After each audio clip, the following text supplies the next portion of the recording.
Welcome to the Idaho Business Podcast, the only Idaho podcast focused on providing profits for Idaho people. If you love our state and love small business, you are in the right place.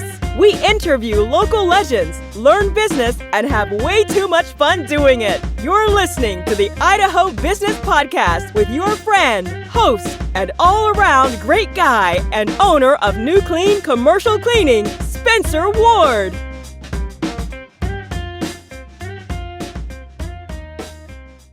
All right, everyone. Welcome back to another episode of the Idaho Business Podcast. We are remote today, hence the beautiful virtual background behind me. I hope you guys are all having just a fantastic day. It's getting cold out there, and stay bundled up, keep hustling. Anyways, we are sponsored by New Clean Commercial Cleaning. We are sponsored by those guys, one of my companies, and they are offering a office sterilization deal. Call them and tell them that you heard about them on the podcast. No questions asked, and they will give you a free office sterilization because it's flu and cold season, and we know how it is keeping having your employees stay at home because of those type of things. So, anyways. Let's get on with the real meat of the episode and the nitty gritty of it all. So, today, it's the new year. We're still in the first month of the new year, and number one, I'm sure one thing is going through all our minds, looking at our books from the previous year, looking, okay, what expenses can I cut? Let's get lean and mean. Every company does it at the beginning of the year, no matter what. If you're not doing it, you should be. See where you can get a little leaner and meaner. See what you can do to cut the expense category of your business. Trim some of that fat up. Obviously, you don't trim things that are necessary, and those are the things that you got to do. But on top of that, as you're getting leaner and meaner, you got to think to yourself, okay, I'm getting leaner and meaner. Now we also got to look at, let's bring in some new business into the company. Let's bring in some more of that WOM, that walking around money that everyone likes and talks about. So when we're talking about that walking around money, what is the way that we go about that? What's the best way for marketing? When it comes to marketing, though, one thing comes to mind that, many of us maybe don't think about, the power of a niche, power of the niche market. And I know a lot of us are thinking, you know what, I'll take money where I can get it. Money is money to me. Let's review that for a minute. Now, when it comes to a niche, what is a niche? Okay, let's just go basic here. The word niche can mean different things to different people, but generally it's thought to mean small or highly specific consumer audience. Okay. So with that being said, let's talk about niches. So some people think, I'll take money from everyone, everyone, I'm just out there to get that dollar. But you got to remember, you got to avoid spreading yourself too thin. Okay. There is much value in providing specific, well-defined expertise to your niche. So let's talk about that for a minute. Okay, let's talk about the power of a niche. So as we're talking about niches, the best thing to do is, okay, say you're an HVAC company. Let's just pull something out of the air, or a roofing company. You're thinking, okay, well, I'm a niche type company and I only install roofs, or I only do HVAC. Okay, that's cool. That's great. But I think everyone can kind of say that, we provide cleaning services. Okay, cool. There's, unless you're Yamaha who can make motorcycles, TVs, pianos, amongst every other thing out there, we're kind of in the same boat, right? So first of all, this is just my opinion. This is what's worked for me. But go through your books. This is the importance of having good, orderly books, your P&Ls, and going through that and making sure that you understand them, number one, and not having it set up with your accountants, categorized, numbered, bull crap that you don't understand. If you don't understand what a category is, what that expense goes to, sit down with your accountant or bookkeeper and give labels to those things that make sense. Okay. If it's recruiting, okay, title it that way. If it's, whatever it may be, if it's office supplies, do it that way, of course. But be more specific. There's a difference between professional services and what am I thinking of?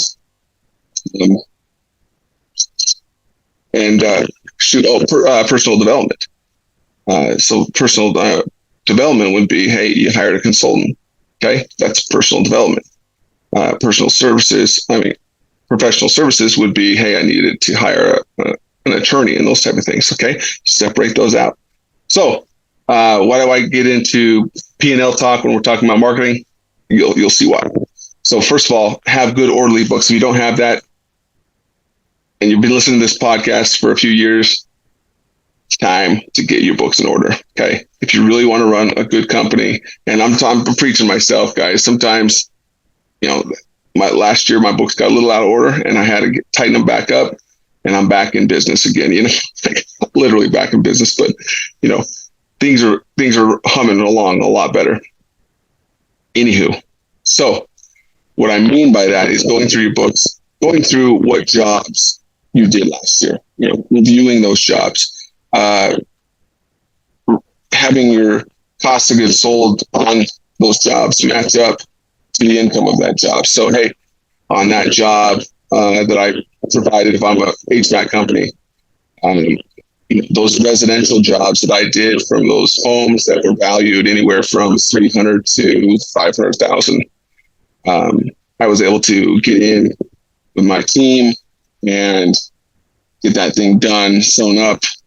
Maybe it was with a certain contractor, and the bids pretty much went as planned. The estimates kind of went as planned. I was able to make the profit margin I expected to make, and those all went perfectly. Obviously, you can't say it's always going to go perfectly, but there may be jobs out there that you're thinking, you know what, those type of jobs tend to be more profitable, and that's why you go through your books. So on the flip side, you could go through your books and say, that commercial job I did as an HVAC company, that was replacing the HVAC unit on top of, some massive retailer facility. I did it at this mark, and it took me X amount of hours more because there's things I wasn't aware of or wasn't thinking of, or whatever it may be. It could be your fault. It ended up not being as profitable. And maybe you did a few of those jobs and you saw that the profit margin was not as high, or maybe not at all. Maybe you didn't have any profit at all. Maybe you just broke even compared to those residential jobs that you did for those homes that were valued from $300,000 to $500,000. So say with those are the two categories you did in your business, and you're thinking, okay, I have a commercial side of my business, I have a residential side of my business, but those aren't niches on their own. Really getting more deep and saying, hey, this sector of the residential sector of servicing homes or servicing contractors that build these homes that are $300,000 to $500,000 and installing HVAC in these type of homes seem to be the more profitable. Well, don't seem to be. Make sure they are the more profitable way for my company to go. Okay, so once you know that kind of thing, and we can do this with roofing too. You could go through the same type of scenario. Okay, roofing a Big Lot store. Okay, that was a great job. A great job. And I bid it, and it looked like it was a huge job for my company, huge gross revenue that I was going to pull in. And when it was all said and done, there was very, very little profit because of X, Y, and Z things that I wasn't fully set up for. Maybe more catered to those homes that are, 120,000 to maybe 120,000 5 years ago in Idaho. I'm talking those type of homes to 300,000. Maybe I'm more catered to those jobs, more set up for those types of jobs. My team are more efficient on those type of jobs. Okay, if that's the type of situation you're running across, stick with those type of jobs, and that's a niche. That's what I'm talking about. A niche is you can't just say, oh, I'm residential or I'm commercial. Those aren't niches. But what you say is, I'm residential. I'm going to service those homes that are 120,000 to 300,000 in value, and that's where I can see that profit on those type of jobs working out to really benefit my company as I look past into the past jobs that I've done. So that's why you want to keep good orderly books so you can understand where your profits come from, what were profitable jobs, what weren't profitable jobs. So once you've figured out your niche, number one, make sure that you have enough of those type of homes or businesses inside your niche that if you had maybe 10% of the total amount of those type of properties in your niche, I'm using example again for the HVAC and roof, that you could run a good profitable business and support yourself and your family, kind of hit your goals on that type of thing. Okay. Now we have that kind of broken down with what a niche is. And again, you guys can call me. You guys can schedule a call, come on the podcast and talk and try to disprove this. I'm telling you, there is some value here. Anyways, so let's break it down into green, yellow, red categories here. Green would be obviously those people that or those properties. Let's just stick with the roofing and HVAC jobs companies again here, and this factor any type of your type of business into this. So if you have in your green category, if you're that roofer, you're that $120,000 to $300,000 worth of home value. That's the type of job you're going to be going after. That's the kind of job you want because you see that your profit margins are where they need to be. And these are net profits. These aren't gross profits. You want to know what's coming into your bottom dollar at the end of the day after all the expenses are paid. So that's green, right? Cool. For the HVAC company, it would be maybe those residential homes from 300,000 to 500,000 would be in your niche, okay, in the residential category. And I don't want to give commercial all the grief because I'm just residential, but for this analogies, let's just go with it. In the yellow category of your jobs that you want to accept, these are the ones that aren't completely out of your scope, and you're still profitable at these jobs. You know how to do these jobs efficiently, but maybe they're not as just primo as your green jobs. Like, okay, you know exactly how to talk to the contractors or the homeowners of these type of homes. And you understand these people more. You just totally get this market. Let's say, for example, let's bring another analogy in for a minute. And I'm not giving anyone a free advertising or anything like that, but you look at these companies that go around and sell dental supplies. Okay, they're dental medical supplies. So why don't they sell, just say, medical supplies? Why don't they just say, hey, I'll sell to dentists, I'll sell to heart surgeons, I'll sell to, proctologists, I'll sell to podiatrists. I've got equipment for every one of you because I'll just take money. Why don't they do that? Because if they know, number one, there's plenty of dentists they can market to, plenty of dentists to run profitable companies from. And do they have to have every dentist in that area or in that, obviously these guys are massive, big national companies, but they're broken down into certain regions. they don't need to have every dentist. They have certain percentages of, okay, this is what we need in each of these regions to be profitable. So the reason they niche down from we have medical supplies to now who do we sell to? Do we sell to cardiologists? Do we sell to proctologists? Do we sell to who do we sell to? Well, you know what? Let's just sell to dentists. Why do they do that? Okay, this is why. Because they can speak the lingo. They know exactly everything they need to know about dentists. They train their reps to know everything about dentists. These reps can go in and explain to these dentists how to use their new equipment or new supplies for root canals or whatever it is. They can explain that in detail because they are only focused on dentistry. They're not focused on, hey, I've got this for cardiology as well. But you know what? After this cardiologist, I'm going to go talk to this proctologist about another piece of equipment, total different types of equipment, but I'm going to sell it because it's just money to me. I just want money.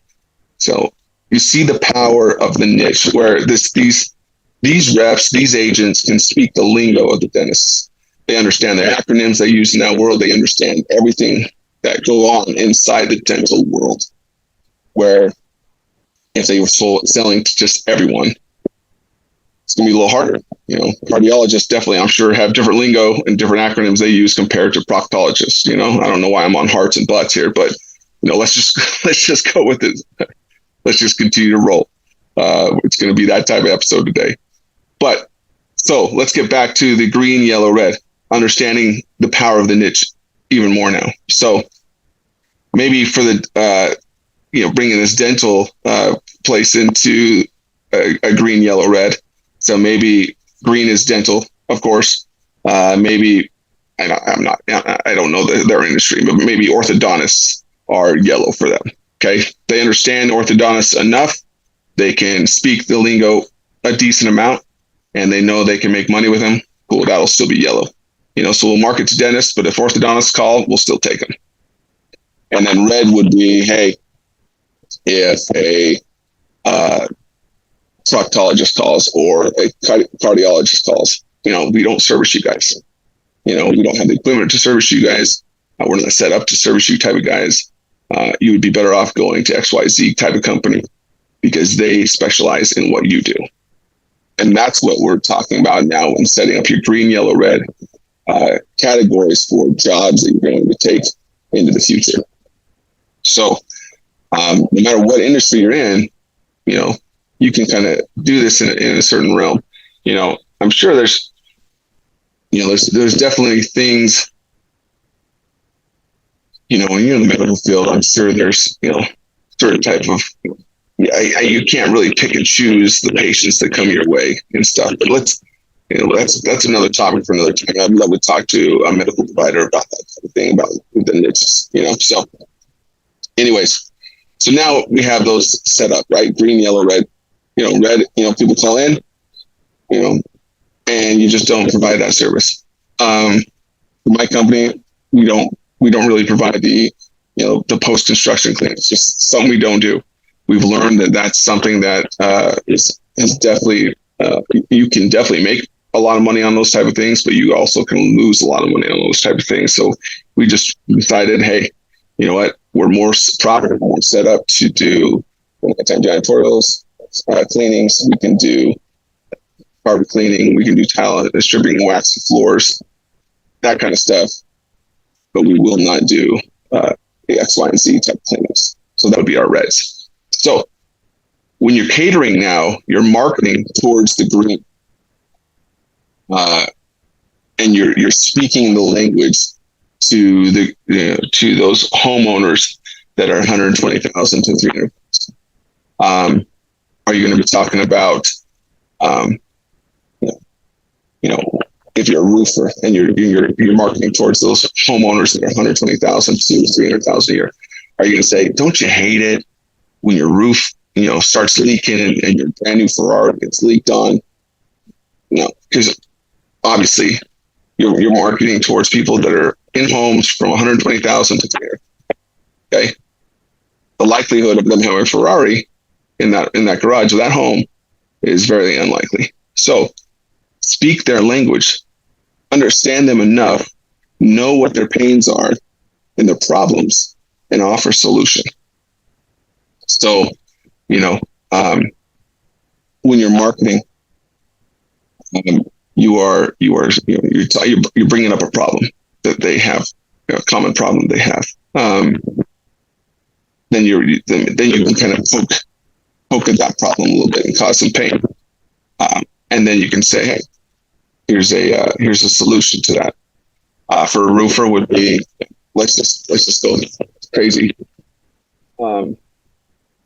It's going to be a little more generic because I'm not that quick on my feet to think of stuff like this, but speak to your market, what I'm trying to tell you. So, a roofer could literally say, hey,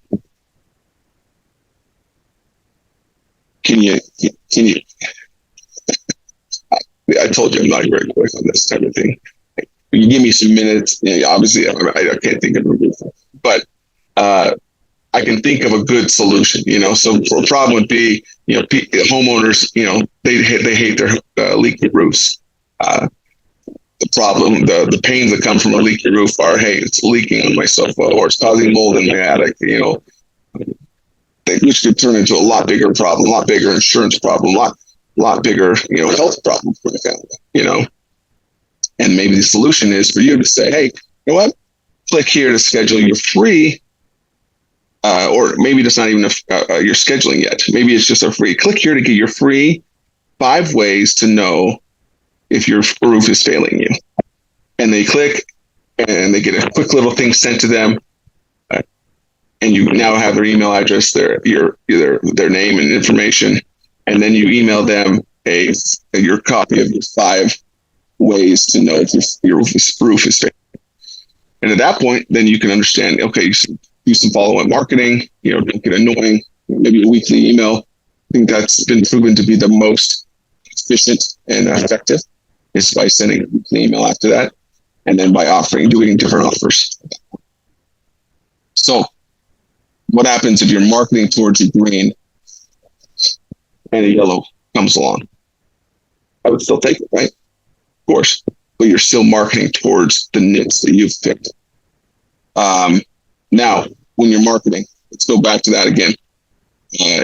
You're setting up your marketing for, let's say it's a postcard you're sending. Let's say it's a sales funnel you're setting up online. Let's say, it's a call you're trying to get them to do something.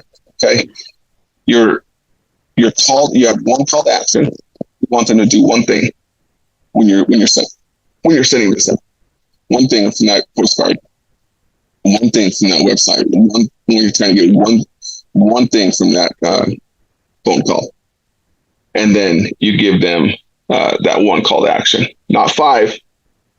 Don't say, hey, if this is what you want, and this is what you're speaking to them directly, and they're like, oh yeah, this guy gets me. This company totally gets what I'm going through.